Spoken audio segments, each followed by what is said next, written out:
देवाय हरये परमात्मने प्रणतः क्लेशनाशाय गोविन्दाय नमो नमः।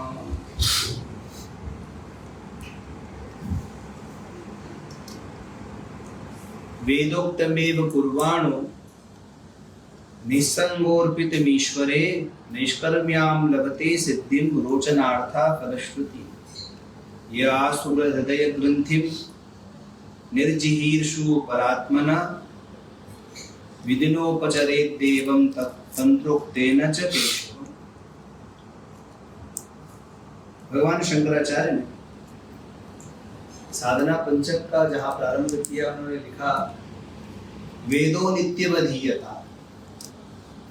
नित्य वेद संबंधित ग्रंथों को पढ़ना चाहिए क्योंकि उसमें मनुष्य की कल्याण की बातें।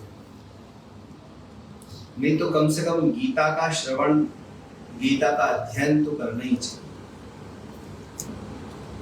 गीता के अंदर 18 अध्याय हैं और भगवान ने 6 रूप में गीता के अध्यायों को डिवाइडेड किया है, विभक्त किया है।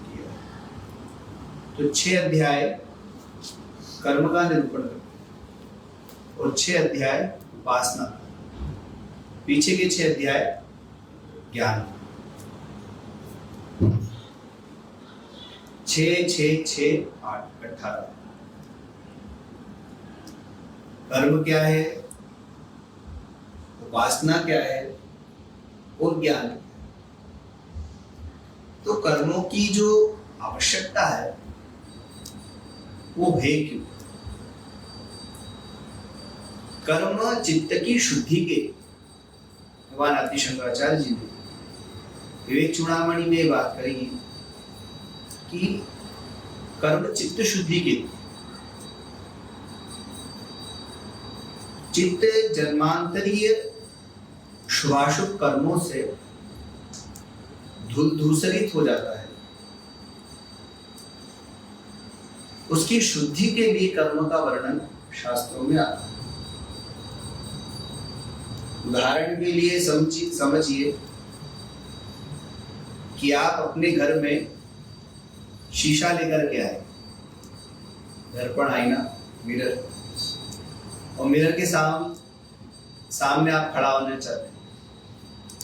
पर मिरर जब आप लेकर के आए तो उसके बाद बहुत धूल जमी। तो पहले तो धूल को साफ करना पड़ेगा क्योंकि जब तक धूल साफ नहीं होगी तब तक आप अपने आप को उसमें नहीं देख सकते। ना गंगा है, कोई काला पानी पड़ा हुआ है, धूल जमी हुई है, तो पता नहीं कितनी उसमें गंदगी है। तो पहले उसको साफ करना है और जब वो साफ हो जाएगा और आपने उसको रख दिया तो आड़ा टेढ़ा जम गया, तब भी आपका चेहरा उस पर स्पष्ट नहीं दिखेगा। तो स्पष्ट चेहरा देखने के लिए उसको ठीक तरह से जमाना पड़ेगा कि आड़ा टेढ़ा ना हो, हिलता डुलता ना हो। बहुत ज्यादा हिल रहा होगा तब भी नहीं दिखेगा, वो स्थिर करना होगा, फिर आप अपने आप को देख सकते हो। वैसे ही जन्मांतरीय कालिमा से हमारा अंतःकरण रूपी जो दर्पण है, मिरर है, वो खराब हो। तो कर्म के द्वारा उसके ऊपर की जो धूल है उसको हटाना, जिससे वो साफ हो जाए। परंतु वहां जो एक मन रहता है वो बड़ा चंचल होता है। तो जैसे मिरर हिल रहा होगा तब भी आप अपने आप को देख नहीं पाओगे, वैसे ही जब तक मन चंचलित होगा आपको अपना बोध नहीं होगा। तो उपासना और साधना के द्वारा अंतःकरण की जो चंचलता है उसको हटाना, स्थिर करना, और ज्ञान के द्वारा अपने आप को जानना। जब आप शीशे में खड़े हो जाओगे आपको अपने आप का बोध होगा, आप अच्छे हो, बुरे हो, कैसे लग रहे हो। शादी में जाना, आपको स्मार्ट दिख रहे हो। कई बार व्यक्ति कई आयोजनों में जाने के लिए कितनी बार देखता है शीशे में, कैसा दिख रहा हूँ, कैसा दिख रहा हूँ, कैसा दिख रहा हूँ। और जैसे आप अच्छे दिखते हो तो आपको खुशी होती है। तो जब हमको ज्ञान हो जाता है अपने का, अपने आप का, तो फिर प्रसन्नता का ही शेष रह जाती है, फिर कुछ नहीं रहता, फिर प्रसन्न नहीं रहता है। इसलिए वेदों में भी 3 विभाजन है, कर्म, उपासना और ज्ञान। तो वेदोक्त जो कर्म है वो मनुष्य के अंतःकरण को शुद्ध करता है। इसलिए वेदोक्त कर्म का आश्रय लेना चाहिए, उस पर फल की इच्छा नहीं रखना चाहिए, क्योंकि कर्म करना हमारा अधिकार है, कर्म हमको करना ही पड़ेगा। भगवान ने कहा कि कर्म किए बिना कोई रह नहीं सकता। कर्मण्येवाधिकारस्ते मा फलेषु कदाचन, और फल की आकांक्षा मत रखो। करना है, शुभ काम करना हो ना, तो उस पर ये नहीं सोचना चाहिए कि इसका क्या हमको फल मिलेगा। भाई आप किसी को भोजन करा रहे हो तो उसमें क्या अभिलाषा रखते हो कि वो भी आपको भोजन कराए। ठीक है, कोई भूखा है, आप भोजन करा दो उसको, ये तो मानव धर्म है, उसका पालन करना चाहिए। बेचारा कोई ठंडी में ठिठुर रहा था, आपने वस्त्र दे दिए, आप उससे अभिलाषा रखते हो कि हमने इसको कपड़े बनाए, ये भी हमको बनाए। अब तो भगवान से मांगो कि भगवान इतना दे कि आप देते ही रहो, आपको किसी से कुछ मांगने की आवश्यकता ही नहीं है। आप अच्छे काम करते जाओगे तो परमात्मा अपने आप ही आपको खूब दे। आप याचक क्यों बनते? हम किसी से ये जो प्रति कामना रखते हैं कि हमने इसके लिए किया, ये हमारे लिए कुछ करेगा, ये भी तो याचना ही है। एक तरह से देखा जाए तो हाथ फैलाना ही है। हम संपन्न होकर के भी अगर हाथ ही फैला रहे हैं और एक निर्धन होकर के हाथ फैला रहा है, तो हम लोग उसमें अंदर क्या बचा? कोई ना कोई कामना के लिए भी आपने हाथ फैलाया, क्यों? मांगना है उसी से मांगो जो सबको दे रहा है, तो जो सबका भरण पोषण कर रहा है हमारा भी करेगा, हमारी भी बात सुनेगी और हमारी बात उन तक पहुंचे, उसी के लिए शुभ कर्म है, वेदोक्त कर्म। जैसे किसी तक आप अपनी बात पहुंचाते हैं तो आज के समय में टेलीफोन माध्यम, मोबाइल पे फोन लगा और डायरेक्ट उसका कनेक्शन मिल गया, आपको उसका नंबर मिल गया, तो किसी विश्वास की जरूरत नहीं पड़ेगी, सीधे ही मंत्री जी ने फोन उठा लिया, बात हो गई, आपकी बात पहुंच गई। वैसे ही भगवान तक अपनी बात पहुंचाने के लिए शास्त्र में कई प्रकार के साधन है, वेदोक्त कर्म है, भगवान की उपासना है, भगवान का नाम स्मरण। और वेद ने जिन कर्मों को लिए हमारे लिए करने योग्य कहा है वो करना, वो हमारे लिए कल्याणकारी। और कभी कोई भी कर्म करो पर उस पर किसी भी कर्म में आशा नहीं रखना चाहिए, हमने ये किया तो हमको ये मिलना चाहिए, अपने आप ही देंगे लोग, आप तो कर जाओ। आप अपना कर्म अच्छी तरह से करो, यदि कर्म ठीक तरह से हुआ तो उसका फल अपने आप ही मिलेगा। आपने जमीन में जब बीज बोया और उसकी सुरक्षा आपने करी, ठीक तरह से बोया, स्वाभाविक है फल उत्पन्न ही हो। और आप क्या करो कि आज आपने करा, कल दूसरा करा, परसों तीसरा करा, ठीक तरह से कोई कर्म हुआ ही नहीं। बंदर ने बीज ले लिए कि मैं खेती करूंगा, चंचल स्वभाव से, तो वो बंदर क्या करता, आज बीज बोया और थोड़ी देर बाद में बीज को उठा के देखता किसमें फल आया कि नहीं है, फिर बो देता, फिर उठा के देखता, अरे तो भैया ऐसे तो कभी भी कोई बीज फलदार बनेगा ही नहीं, उस पर कभी कोई अंकुर पैदा ही नहीं होगा। उसके लिए भी तो धैर्य चाहिए और उसकी प्रक्रिया है, उस बीज को उत्पन्न करने की जो प्रक्रिया है वह होनी चाहिए। इसलिए वेदोक्त कर्म करो पर उसकी किसी प्रकार के फल की इच्छा मत। शुभ कर्म हमेशा प्राणी को करना चाहिए, परोपकार का भाव है, भैया भगवान ने हमको दिया है तो हम करें, और जितना बन सके अपनी योग्यता पात्रता के आधार पर करें, पर करते रहो। शुभ काम में कभी मनुष्य को पीछे नहीं हटना चाहिए। अच्छे मन लगे तब भी, नहीं लगे तब भी, हमारी योग्यता और पात्रता के आधार पर हमको करते रहना चाहिए। जितना भगवान ने दिया उसके हिसाब से करो, पर करो। और वेद ने जिन अनुष्ठानों को, जिन कर्मों को जो आदेश रूप में किया कि ये करते रहना चाहिए, तो वो मनुष्य के लिए कल्याण था। इसलिए भगवान शंकराचार्य ने भी साधना पंचक में कहा कि नित्य वेदाध्ययन करो, वेद को समझो, वेद को श्रवण करो।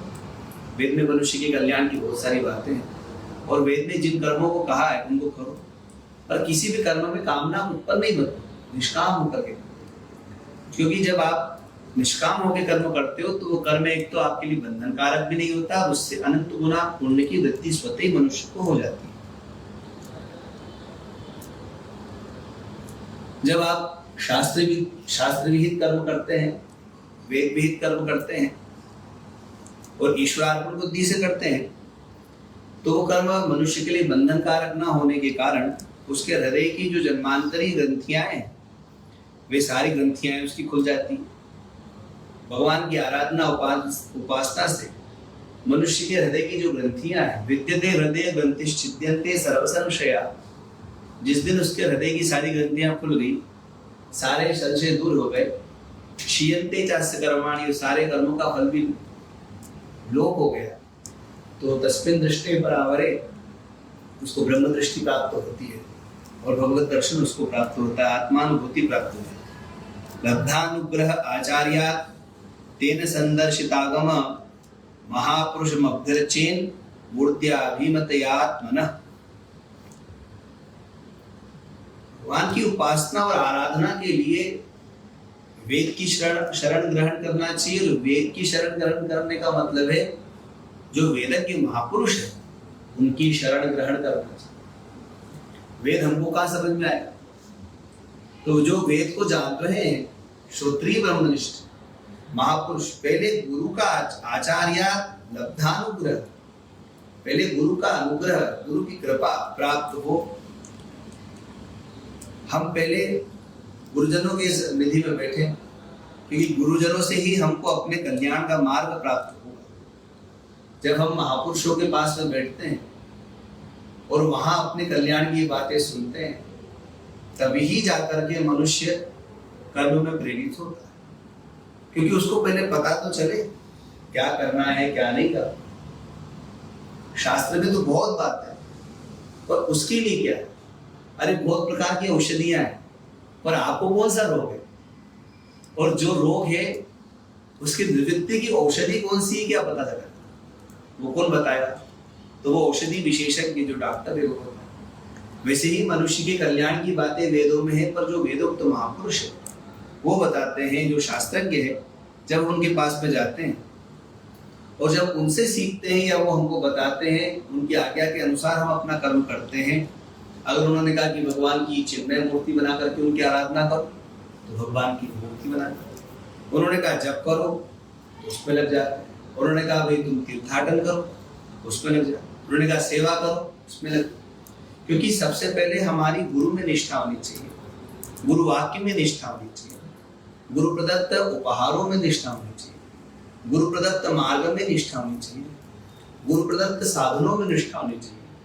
तो जो गुरु ने बताया उसको बड़ी निष्ठा से करो, जो भी मार्ग उन्होंने बताया, क्योंकि हमारी पात्रता और योग्यता के आधार पर उन्होंने हमको बताया कि भैया तुम जप करो, तुम पाठ करो, तुम उपासना करो। तो जिसको जो बताया है, और जब हम गुरुजनों के पास में बैठते हैं, वो हमारे कल्याण की बातें जब हमको बताते हैं और जब हम उसका पालन करते हैं, तो वो मार्ग हमारे लिए कल्याण स्वरूप होने के कारण सुखप्रद होता है, आनंदप्रद होता है।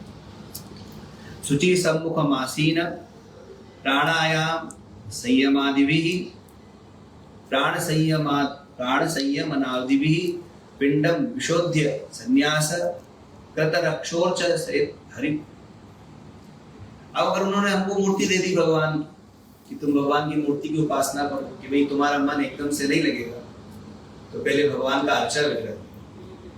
जब महापुरुष कोई भी वस्तु हमको देना, अगर एक कपड़ा भी उठा के दे, तो बड़े सम्मान के साथ में उसको सिर से लगा करके, हृदय से लगा करके स्वीकार करना। ये मानना चाहिए कि ये साधारण नहीं है।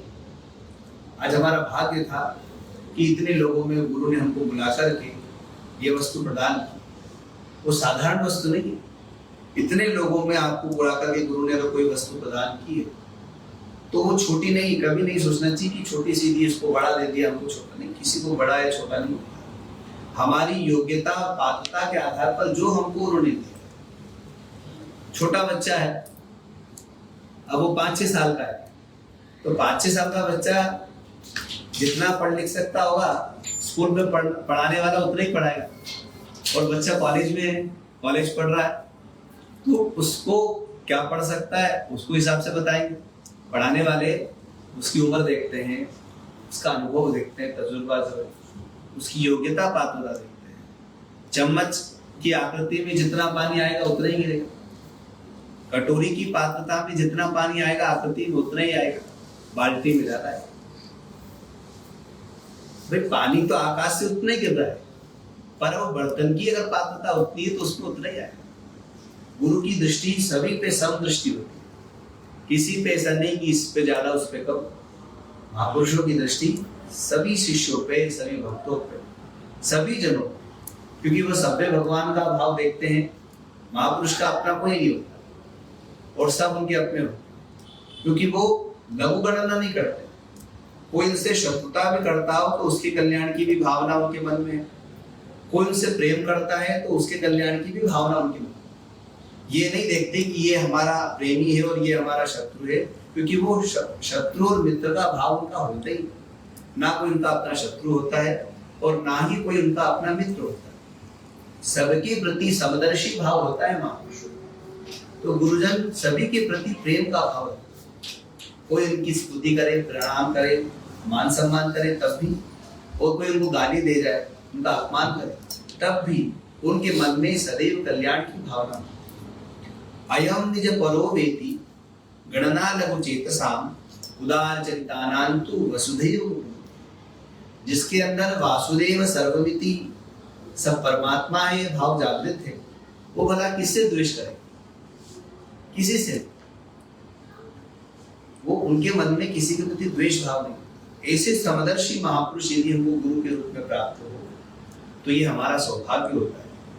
और उनके द्वारा कोई प्रिय वस्तु हमको मिले तो ये हमारा कई जन्मों का पुण्य होता है।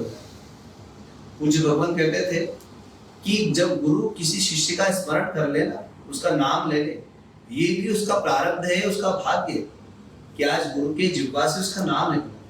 जो सतत भगवत स्मरण में लगे हुए हैं, भगवान की स्तुति में लगे हुए हैं, आराधना पूजा में लगे हुए, वे किसी सांसारिक व्यक्ति का नाम स्मरण करे, कितनी बड़ी बात है। जो सतत इष्ट चिंतन में लगे हुए हैं, उनको हमारा स्मरण हुआ, उन्होंने हमारी याद करी, ये हमारा कितना प्रारब्ध है। कितने बड़ी बात है कि उन्होंने आज हमको याद। इसलिए महापुरुष कोई भी चीज हमको दे, बड़ी श्रद्धा से, आस्था से उसको स्वीकार करें। और सदैव ये भी ध्यान रखना चाहिए कि सभी के प्रति, कोई भी संत मिले, ब्राह्मण मिले, वे हमारे लिए सदैव सम्माननीय, वंदनीय। उनके अंदर दोष हो भी, पर अपने अंदर दोष नहीं आने चाहिए। हमसे जितना बने उनकी सेवा करें, नमस्कार करें, प्रणाम करें। क्योंकि अगर हम दोष ही देखते रहेंगे तो फिर हम कल्याण के रास्ते पे कभी चल ही नहीं पाएंगे। इसलिए हमारा एक कर्तव्य है कि हम किसी के अंदर दोष ना दें। और जो गुरुजनों ने हमको साधन बताया, वो हमारे कल्याण के लिए बताया है, उस साधन को हमको करना चाहिए। अगर उन्होंने कहा कि भाई तुम भगवान की पूजा करो, तो फिर वो जो पूजा विधि बताई उन्होंने कि भगवान का विग्रह रखो, भगवान की इस तरह से पूजा करो, तो जिस विधि से उन्होंने हमको भगवान की पूजा बताई कि प्राणायाम करो, फिर वो आसन पे बैठो, आसन शुद्धि करो, भगवान की मूर्ति की नित्य सेवा करो। और यदि उन्होंने कहा कि तुम माता पिता की सेवा करो, वही भगवान है, उनकी सेवा। और अगर उन्होंने कहा कि भाई महापुरुषों की सेवा करो, तो महापुरुषों की सेवा। उन्होंने कहा समाज सेवा करो, वो करो। जो उन्होंने बताया है उसी में ही हमको भगवत दर्शन हो जाएगा। सबरी जी को बताया कि तुम है ना झाड़ू लगाती रहना, और उन्होंने, गुरुजी ने बताया है, इसलिए वाक्य को बड़ी निष्ठा से अपनाया और उसने झाड़ू लगाया। भाई आज किसी को कहो कि तुम जाकर के रोड पे झाड़ू लगाओ तो कोई नहीं लगाएगा, हम क्यों लगाएंगे? और उसने ये नहीं कहा कि भाई मैं रोड पे झाड़ू क्यों लगाऊं। उन्होंने, गुरुजी ने कहा कि भाई सबरी यहाँ झाड़ू लगाना, वहां किंतु परंतु का काम नहीं। बस गुरुजी ने कहा है, गुरु वाक्यों पे कभी किंतु परंतु नहीं होना चाहिए। जो उन्होंने कह दिया उसमें हाँ ना का काम नहीं होना चाहिए। बस स्वीकार, शिरोधार्य, आपने कहा ठीक है हम करेंगे। समदर्शी महापुरुष के मुख से निकला हुआ वाक्य निरर्थक कभी नहीं होता। अगर उन्होंने कोई बात बोल दी उसको स्वीकार कर।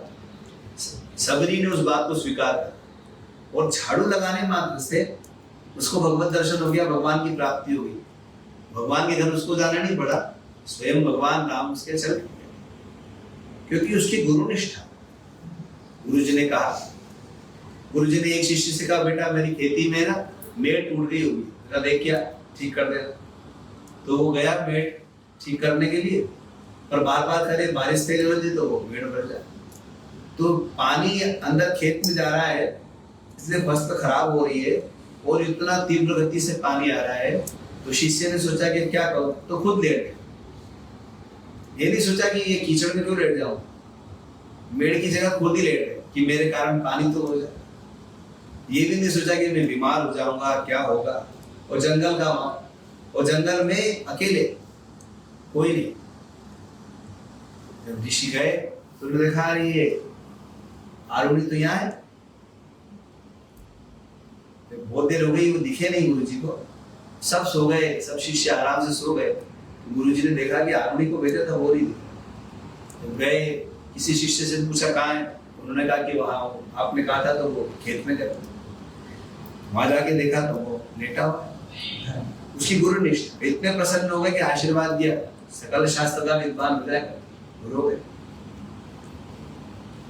दिव्य ऋषि, गुरु कृपा से, गुरु की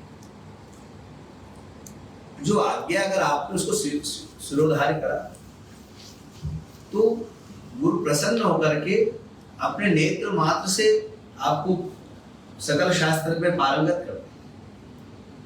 यदि गुरु कृपा हो गई ना, भगवान आद्य शंकराचार्य ने अपने एक शिष्य का स्मरण किया, वो गुरु निष्ठ थे, अपने गुरु को ही इष्ट मानते थे। उनकी सबसे ज्यादा निष्ठा अपने गुरु में थी, अपने गुरु को ही भगवान का स्वरूप मानते, और गुरु भगवान का ही स्वरूप होते। तो इस रूप में वो भगवान गुरुदेव की बड़ी निष्ठा से सेवा करते, वो कहीं नहीं जाते। भगवान की सेवा गुरु के रूप में मानते थे, ये भगवान साक्षात गुरु के रूप में। और इतनी सेवा करते थे कि उनको पढ़ने का समय नहीं मिलता, सेवा में लगे रहते। अब पढ़ेगी कब, पढ़ना लिखना भी जरूरी, समय नहीं मिलता, गुरु सेवा में लगे रहते।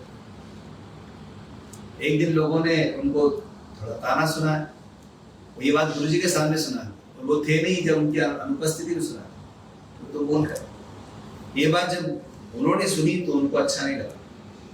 उन्होंने उसका स्मरण किया, और स्मरण करने मात्र से संपूर्ण विद्याएं उनके हृदय में जागरूक कर, इतनी बड़ी गुरु, क्योंकि वो गुरु को ही सब कुछ मानते। तो हमारी निष्ठा गुरु में, ईश्वर में अंतर नहीं होना चाहिए, भगवान और गुरु में भेद नहीं होता। और यदि उन्होंने कोई बात हमारे कल्याण के लिए कही है तो बड़ी श्रद्धा और आस्था से उसको पालन करना चाहिए। अर्चादौ हृदये चापि यथा लब्धोपचारकैः द्रव्यक्षात्यात्मलिंगानि निष्पाद्य प्रोक्ष चासनं पाद्यादीनुपकल्प्याथ सन्निधाप्य समाहित हृदादिभिः कथन्यासो मूलमन्त्रेण चार्चयेत्।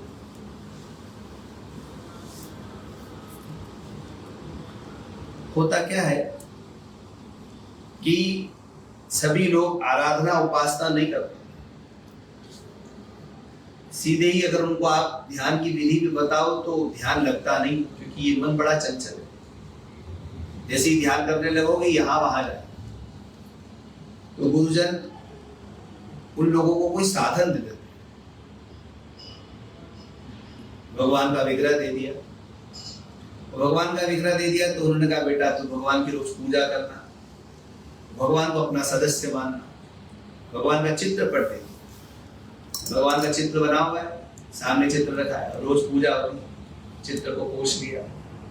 भगवान का विग्रह है तो रोज उनकी पूजा करी, जल चढ़ाया, पंचामृत चढ़ाया, स्नान कराने के बाद में भगवान को अच्छे सिंहासन में बिठाया, फिर भगवान को चंदन लगाया, अच्छे नवीन वस्त्र पहनाए, फिर भगवान को पुष्प आदि चढ़ाए, फिर उनको नाना प्रकार के नैवेद्य लगाए, और फिर गुरुजी ने जो मंत्र दिया वो मंत्र का उच्चारण उनके सामने किया।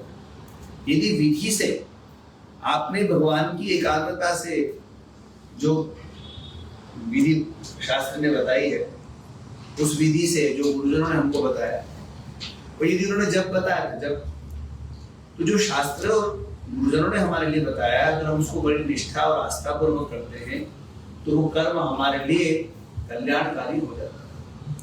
आज श्री राम जय जय राम।